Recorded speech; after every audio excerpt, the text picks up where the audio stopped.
Selamat siang pemirsa, CCTV kembali menyapa Anda pada hari ini. Hari ini kami dari tim CCTV akan menyampaikan sejumlah materi tentang akomodasi. Bersama saya Yolina Lucika, inilah CCTV. Akomodasi seringkali terdengar di telinga kita. Namun apakah kita mengetahui arti dari akomodasi yang sebenarnya? Akomodasi adalah proses penyesuaian diri individu atau kelompok manusia sebagai upaya untuk mencegah dan mengatasi konflik. Lantas, apa saja jenis-jenis dari akomodasi? Marilah kita bahas satu persatu. Yang pertama adalah koersi. Koersi sendiri adalah bentuk akomodasi yang berlangsung karena adanya paksaan atau ancaman dari satu pihak. Seperti yang terjadi pada kasus penagihan hutang berikut ini. Diduga seseorang berinisial A ini sudah tidak membayar hutangnya selama 3 bulan. Lalu si rentenir mengancam akan mengambil rumahnya jika si peminjam tidak segera membayar hutang. Hei, bayar utangmu. Kau sudah berjanji untuk bayar sampai 3 bulan, bukan? Utangmu tercatat 400.000. Kapan kau akan membayarnya? Jika kamu tidak bisa membayarnya, maka sertifikat rumahmu saya akan meminta. Baik Ibu, saya usahakan untuk membayar utangnya sangat cepat. Minggu depan. Oke, baik. Di mana? Dan selanjutnya kita akan beralih ke jenis akomodasi yang kedua, yaitu kompromi.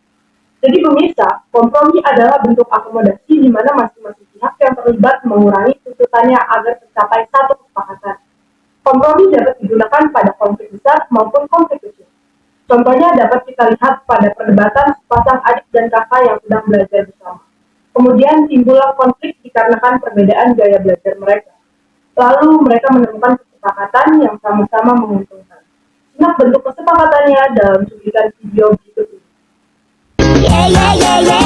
Maul, kamu dengerin lagunya kebesaran. Aku lagi belajar nih, jadi nggak fokus tahu. Kau berisik banget. Apa sih kau? Emang aku ganggu apa?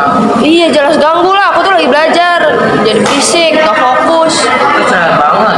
Ya udah, kalau kamu itu gimana kalau kamu pakai headset aja? Enggak. Kamu kok gitu? Kamu nggak mentingin kebersamaan?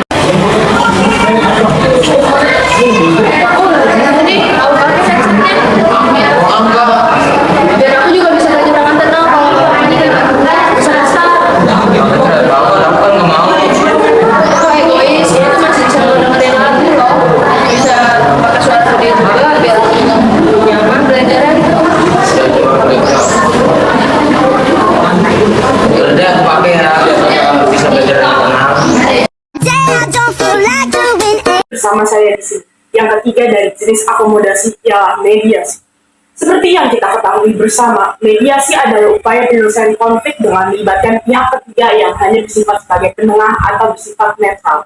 Pemirsa dapat melihat contoh mediasi dari salah satu peristiwa konflik yang terjadi di sekolah berikut ini. Terdapat kedua siswa yang sedang berkelahi diduga karena memperebutkan seorang wanita. Kemudian guru yang kebetulan melihat perkelahian itu langsung mengadakan mediasi, di mana si guru ini berperan menjadi mediator tanpa memaksakan kehendaknya pada anak muridnya. Welcome to Mobile Legends! 5 seconds till the enemy reaches the battlefield. Smash them! All troops deployed!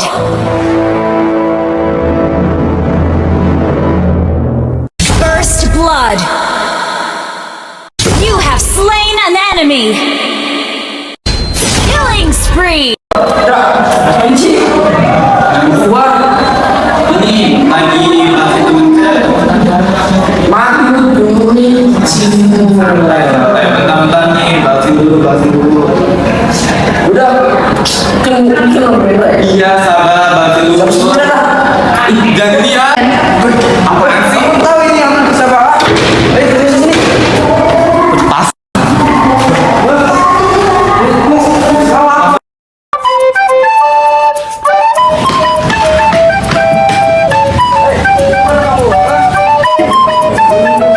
Itu ngapain itu? Kalian kenapa?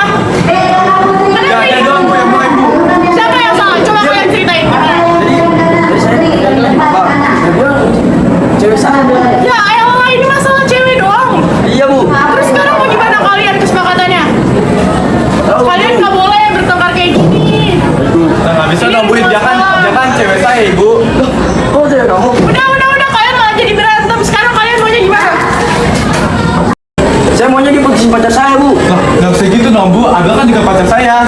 Aduh, daripada kalian berantem gini, sekarang kalian cari deh, kalian maunya kayak gimana? Sudah, malam saya akan memutuskan lagi Abel. Baik deh Bu, kalau saya cuma itu. Jadi kalian berdamai ya sekarang? Saya memutuskan pacar demi teman. Langsung saja pemirsa, kita ke jenis akomodasi yang keempat, yaitu arbitrase. Arbitrase adalah upaya penyelesaian konflik dengan melibatkan pihak ketiga yang kedudukannya lebih tinggi, sehingga pihak ketiga ini berperan sebagai pengambil keputusan. Arbitrase mungkin terdengar hampir sama dengan mediasi, namun terdapat sedikit perbedaan. Perbedaannya terletak pada peran orang ketiga. Jika pada mediasi hanya sebagai penengah, maka pada arbitrase sebagai pengambil keputusan. Untuk lebih memahaminya, mari simak kasus pembunuhan yang sedang viral di sosial media berikut ini. Dari kasus tersebut dapat disimpulkan bahwa telah dilakukan arbitrase lewat hakim yang mengambil keputusan berupa hukuman untuk pelaku. Halo guys, kembali lagi sama aku. Jadi hari ini aku mau nge-vlog. Aku mau room tour rumah. Sebentar, ada suara apa tuh? Kayaknya ada tamu ya guys. Kamu ngapain? Selamat siang pemirsa TV Tri yang terhormat. Pagi ini kami beritahu bahwa sudah terjadi kasus pembunuhan di Jalan Bunga Mawar nomor 30. Saat ini kami dari tim TV Tri sudah berada di lokasi kejadian dan langsung saja kami akan mewawancarai salah satu keluarga dari korban. Selamat siang Bapak, boleh diberitahukan siapa namanya? Nama Bapak teh Maulana Aji. Boleh diberitahukan juga apa hubungan Bapak dengan korban? Mereka berdua teh anak Bapak.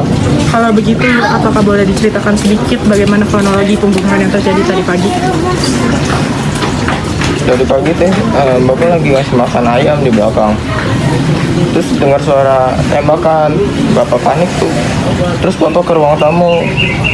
Ternyata anak Bapak tuh dulunya udah ditembak, udah berlumuran darah. Baik, kalau begitu Bapak, apakah Bapak mengetahui ciri-ciri dari pembunuh anak Bapak? Tadi Bapak sempat lihat sih, tapi rada-rada nggak kelihatan. Tapi pembunuhnya itu pakai jaket warna hitam sama topi warna hitam. Bapak nggak tahu lagi. Baik Bapak, kalau begitu apabila saat ini si pembunuh sudah menyaksikan tayangan dari TV Tri, apa yang ingin Bapak sampaikan kepada si pembunuh? Semoga Tuhan membalas dosa-dosa kamu. Semoga kamu nanti cepat dipanggil polisi. Baik pemirsa, sekian liputan dari TV Tri tentang kasus pembunuhan di Jalan Bunga Mawar nomor 30. Semoga keluarga yang ditinggalkan diberikan ketabahan dan semoga korban pembunuhan diberikan tempat terbaik di alam. Kami kembalikan ke reporter di Studio 7. Terima kasih.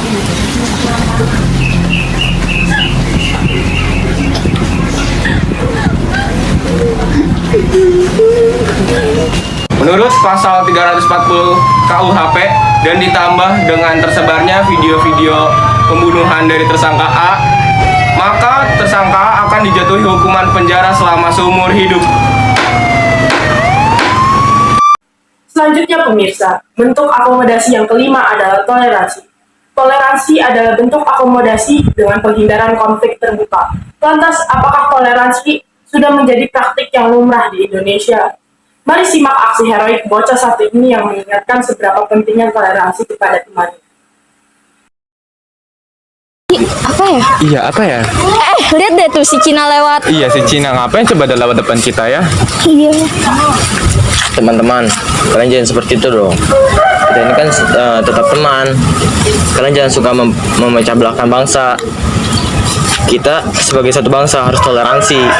Iya bener juga Iya, ya kata bener juga ya Maun. dikata Maun. Untuk apa? Untuk menghindari konflik. Jadi kita harus toleransi sesama manusia. Karena dia juga memiliki hak sama kayak kita. Tuh. Benar. Kalau ada dia kita minta maaf ya. Iya. Kamu sini. Teman-teman aku mau minta maaf. Maaf ya perkataan kami tadi. Iya, kami maaf. Gak bermaksud. Oh iya, untuk nggak itu. apa-apa, tapi jangan dilakuin lagi ya, soalnya sakit hati. Ya. Dan jenis akomodasi yang terakhir adalah konsiliasi. Mungkin konsiliasi terdengar awam di telinga pemirsa sekalian. Namun jenis akomodasi ini tidak kalah pentingnya dengan bentuk akomodasi yang lain. Konsiliasi adalah akomodasi melalui usaha mempertemukan pihak-pihak yang bertikai untuk mencapai suatu kesepakatan. Konsiliasi dapat dikatakan sebagai mediasi yang lebih formal, seperti yang sudah berlangsung baru-baru ini, yaitu konsiliasi antar dua negara yang telah memperebutkan sebuah pulau. Untuk menghindari konflik yang memanas, maka diadakanlah konsiliasi untuk mempertemukan keinginan pihak-pihak terkait. Simak kegiatan konsiliasinya dalam cuplikan berikut ini. This day, we're gonna discuss about Gomorrah Island. As the United Nations, I will be the conciliators of the problem from Gomorrah Island. First of all, let's talk our opinion about Gomorrah Island. Dewan Perdamaian PBB mengatakan hari ini kita akan membahas tentang Pulau Gomorrah. Pertama-tama, Dewan dari Cina akan mengatakan tentang Gomorrah Island. The fact is, Gomorrah Island is part of China because the history of Gomorrah Island said that Gomorrah Island was part of China about 3 centuries from Chinese Empire. Jadi yang dikatakan Cina itu ingin mengambil Gomorrah Island atau Pulau Gomorrah. Berdasarkan historinya, Pulau Gomorrah itu berada pada wilayah China.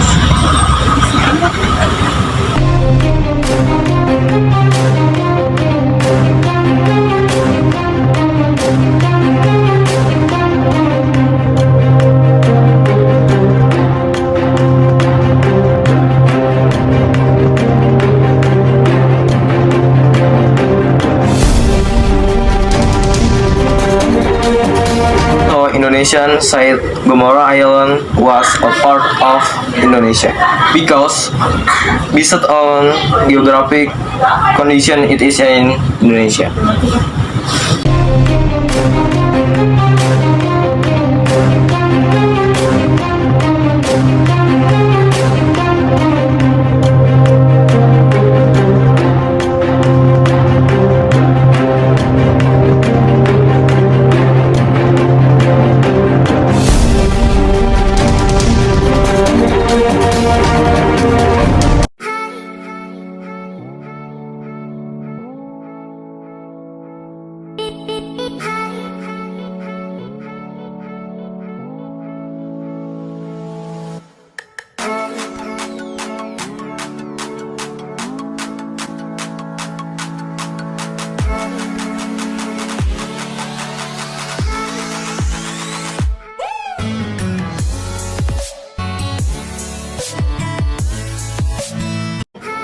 Action. Menurut video apa? Selamat siang Bapak, boleh diberitahukan? Bayem. Pak, dia pacar saya.